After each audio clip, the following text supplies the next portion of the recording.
ये national security, दो देशों के बीच रिश्ते, और आप ये समझिए कि ये बात मालूम चले कि उस इस्लामिस्ट, उस जिहादी स्टूडेंट लीडर का हत्यारा हिंदुस्तान में उसको पनाह हमने दिया, तो वहां हिंदुओं को कैसे काटा जाएगा।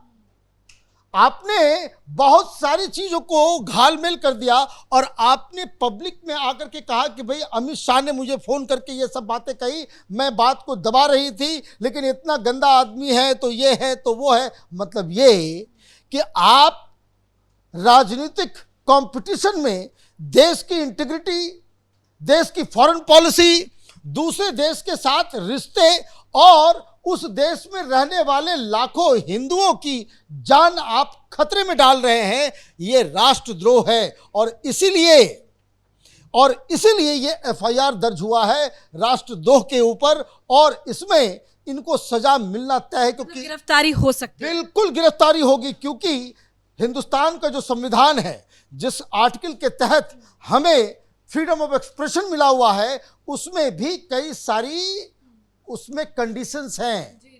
और उस कंडीशंस में 3-4 चीजें हैं। वो एक कि आप कम्युनिटीज के बीच आप रिश्ते खराब नहीं करेंगे, वैमनस्य पैदा नहीं करेंगे, देश की इंटीग्रिटी, देश की यूनिटी, उसके ऊपर आप कुछ नहीं बोल सकते।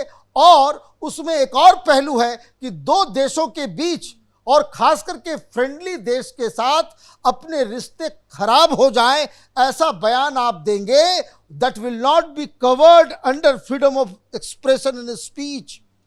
ये संविधान कहता है। और ये जो कंडीशंस लगाए हुए हैं, उन 4 मापदंडों को ममता बनर्जी ने अपने 4 मिनट के भाषण में उसको तहस नहस कर दिया है। इसलिए ममता बनर्जी के ऊपर ये बहुत बड़ी समस्या करके